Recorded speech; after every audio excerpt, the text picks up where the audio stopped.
Hey,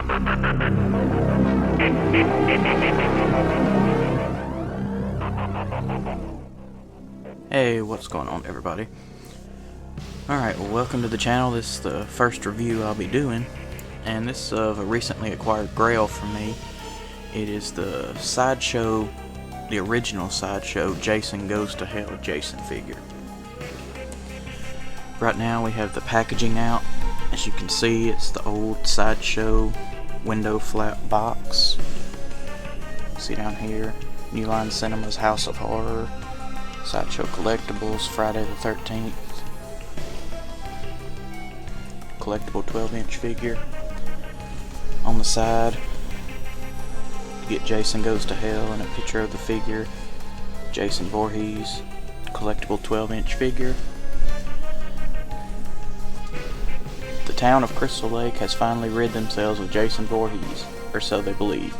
They may have blown Jason up, but his evil spirit lives on, jumping from body to body and destroying everything in his path. Once again, Jason seems unstoppable, but there is one secret that can finish him forever. Over here you get another product shot. Down here a few scenes from the movie, and then two others, the Jason X and the new Part 7, the New Blood figures.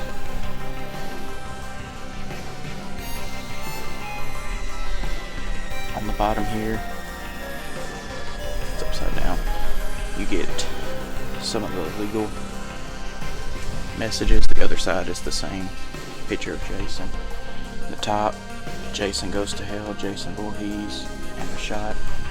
You open up the window, and I've already removed the figure, but you can see a picture of Jason in the back behind the plastic inserts. Then over here you get the Jason Goes to Hell poster and the cast of the movie. Kane Hodder as Jason, John D. LeMay as Stephen Freeman, Jessica Kimball as Carrie Keegan. No, that's Carrie Keegan as Jessica Kimball, and Stephen Williams as Creighton Duke, to name a few. Alright, so what we'll do now is we'll get the figure out here and take a look at it. Alright, here's the figure out of the packaging, not posed or anything, just standing straight up and down.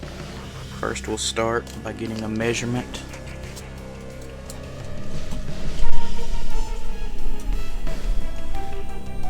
And as you can see, Jason measures to the top of his head about 13 inches. Alright, so my initial impressions, this figure is pretty good. I know we hardly see this in Jason Goes to Hell as he's jumping bodies. So we really only see this Jason at the very beginning, the sting operation, and then in the final showdown. But I've always liked this look for Jason, the decayed, the skin growing around his mask. And so my first impressions are this is a pretty decent representation. Of course it has several things that could stand to be better, but even looking at this going on 16 years later, it's still a good looking figure for what it is. And we'll look at it more in depth later, but first let's take a look at all the accessories he comes with. Alright, so here's everything Jason comes with. First we'll start with the base here. You get the standard Sideshow base for the day, Jason Goes to Hell, picture of a machete. This was pretty par for the course for these line of Jason figures. Would have been nice to have had some, blood spatter here, or a picture of Jason, something to make it stand out, but that's a minor gripe, that's nothing overly serious. And then you get the legal information here, which is, it's okay, but it would be nice if it were on the bottom like most figures. That way it doesn't take away from the whole motif of Jason Goes to Hell. These letters are kind of raised a little bit, more recessed, with looks like a decal or something put down in there. You get the flame effect on Jason Goes to Hell. and the machete is just applied, it's not recessed or anything. He comes with the standard waist clip, which can lead to some difficulties displaying with the clothing. We'll get into that more later when we have him up here, but you just snap the waist clip in there and put your Jason on. Up next, Jason comes with his, of course, his trusty machete. So get pretty good blood splatter for the day. It's pretty uniform throughout.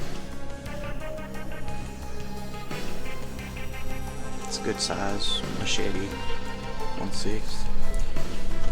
Next, you get the Jason killing dagger. Get good detail on that.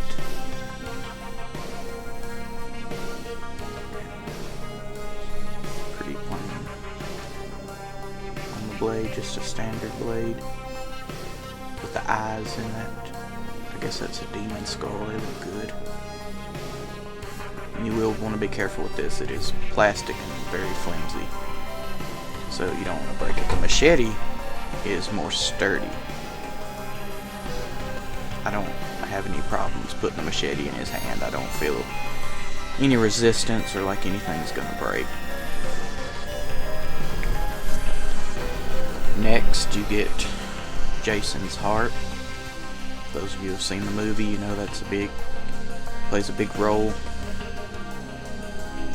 And it's interesting to include with this, we don't ever see, of course, Jason in the same scene with his heart, because, you know, he got blown up, but still a nice accessory to include, and if nothing else, can be used with another figure. 1/6 scale. It's pretty good detailing. You get the veins running through, the ventricles. It's kind of oversized like they said it was in the movie, and deformed. The paint job is pretty good. Get that kind of decayed tissue look to it. Of course, the blue on the veins stands out. So, it's a good size.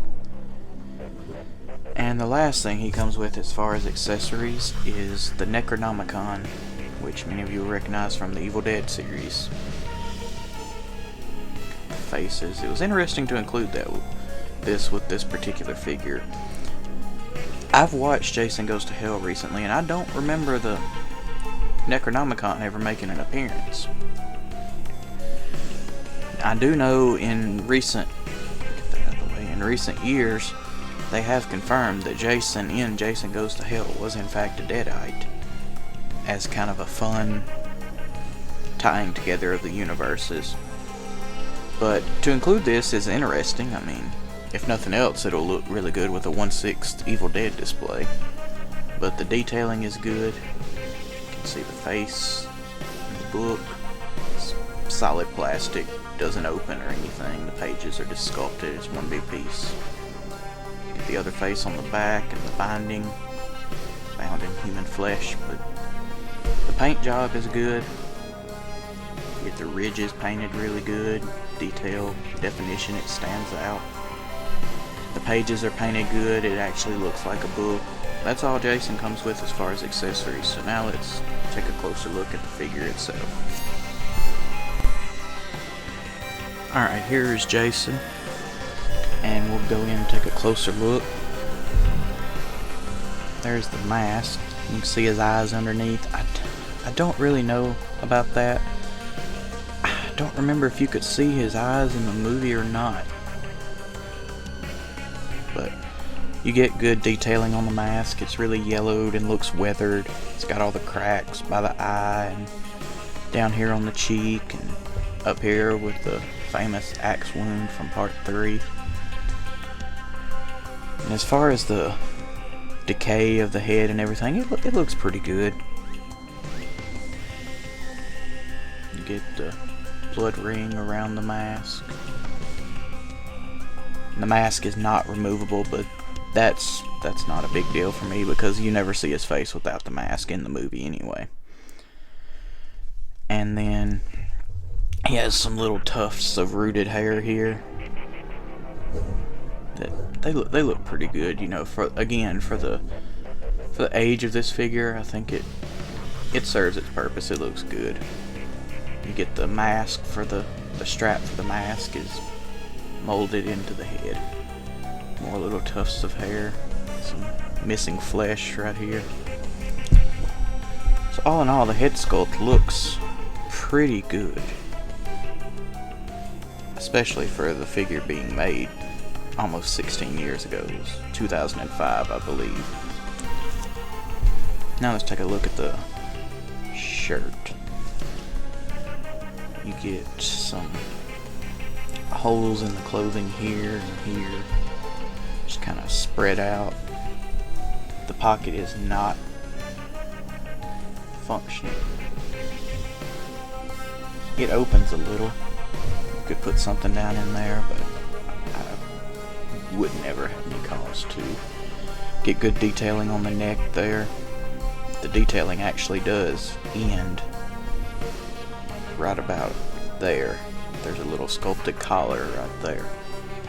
And so it's just a plain 1/6 scale Sideshow body underneath. On the back you get some rips in the clothing there and there. Big one here, really showing that exposed spinal cord, spinal column and all of that in there. Good weathering on the clothes. They don't look brand new, of course, because he's been living in the wild for forever. I think these rips could have been a little bigger to kind of show more. And there's ways around it. You can kind of tuck it in like that behind the spine and show more. But if your figure's displayed from the front, it's not really going to matter anyway. Get some more rips down this way. My main complaint with this was that I think it should have been bulkier. At this point in time, Kane Hodder was playing Jason. And you know, Kane Hodder's a big dude. Like, he's really bulky. And so I think there should be some more padding around here to kind of bulk the figure up some more. He just seems a little too skinny, especially when you get the waist clip on him. It pinches his shirt in and really shows how skinny the body is. Because like I said, this was the biggest iteration of Jason, aside from maybe the Uber Jason from Jason X, which was also Kane Hodder. But again, that's a small gripe. You can work around it. You can kind of pull the shirt out to put around the arms of the waist clip, and it doesn't look as bad. But moving down to the pants, you get just some weathering around the knees. No sculpting or anything on the legs, just plain legs. Some more there. Some rips down here. And nothing on the back, just some dirt and grind. And they're good weathered. It's a belt. I'm surprised this is held up. This kind of material tends to kind of flake over the years, especially in more humid climates. Notoriously, the Revenge of the Sith, Anakin Skywalker, and Darth Vader, or evil Anakin Skywalker, if you will, their tunics flaked horribly. I have both of those figures, and they leave little bits of pleather everywhere. But the belt looks nice. And taking a look here at the hands, they're good. Good detail on the hands. The long, gnarly fingernails. You get that kind of gray, decayed look, same as the head up here. They match. You have to be careful. The arm, as you can see, the arm is regular, so the sculpting stops here. So you want to try and keep the sleeve pulled down as much as you can. And with his arm down by his side is easier to do, but the shirt is just a little too small. And down here, of course, we have his boots. They go up to there. No sculpting on the leg. It's good sculpting on the boots though, just standard combat boots. Good tread on the bottom. So, now we'll take a look at articulation. The head's just on a ball joint, so you get about that much up, not very much down. And of course some side to side, and it rotates all the way around. Just have to be careful, the hair will get caught. And you don't want to rip the rooted hair out. Alright, his arms, you can bend out that far, there's no resistance from the sleeve or anything. You can go forward only that much. It doesn't really want to go forward. The same with back. There's a small bicep swivel. There's a swivel here at the elbow. Then you get what looks like a double jointed elbow. And the wrist, you get this kind of up and down. There's no pivot, and of course it rotates. You get decent leg articulation. You get out about that far. Of course you can maneuver the pants and get a little bit farther if you want. You get forward a good bit. No resistance. Back not quite that far. Not quite 90 degrees. And then you get a double jointed knee.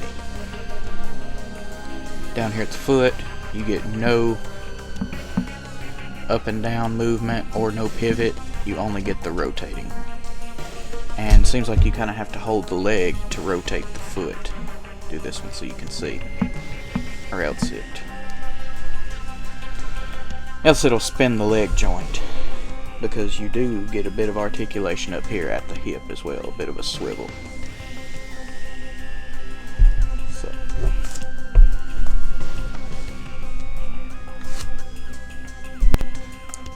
And I forgot to do the articulation. You get a bit of a ab crunch there, and you get a bit up here at the chest. And of course you get some swivel, but nothing major. So you can crunch forward about that far, and it doesn't want to go back. You hear it clicking back in place. It sounds like a ratcheted joint. So you have to be careful. That will mess the tucked in shirt. Pull it out, but you can just reach in there and tuck that back in. It's not a problem at all. You have to reach around the back and make sure. And there you go. Alright, and here, closing out the review, as you can see, I mentioned before the waist clip can kind of pinch the shirt in, but you can work around it and kind of move the shirt around, and it's not as bad. As I said, the only thing was I maybe would have liked the figure to have been a little bulkier, because as you know, this was a really bulky Jason. But all in all, I would definitely recommend picking up this figure if you can find it. Relatively cheap. It's only available on the aftermarket, of course, being that it's an old figure. And they're actually really hard to come by. It took me a while hunting to find this one. Had to scour eBay, some of the other Mercari, and some of the Sideshow forums and whatnot. And you know, I have to say, now that I've got him in hand, I'm pleased with him. Of course, you know, the old Jasons, there's definitely some to be desired, but for it being the only 1/6 representation of this particular iteration of Jason Goes to Hell, I definitely think if you're a fan of the movie or you like this look, you should definitely pick one up if you can find it, because they're only going to get harder to find unless Sideshow comes out in the future and says they're reissuing the Jason line. But all in all, I think this is definitely a good figure, and I give it 4 stars. So if you've been thinking about picking one of these up for yourself and you were a bit on the fence, maybe this review helped you figure things out, because when I was hunting for it, I had trouble finding a review for this guy. I think I found 2 on the entirety of YouTube. So, and they were of course from 2005 when it was first released. So if you enjoyed the video, please leave a like and subscribe. And there'll be more reviews coming out, so if you want to turn the notifications on, get notified when we have new videos. There'll be more reviews just like this one.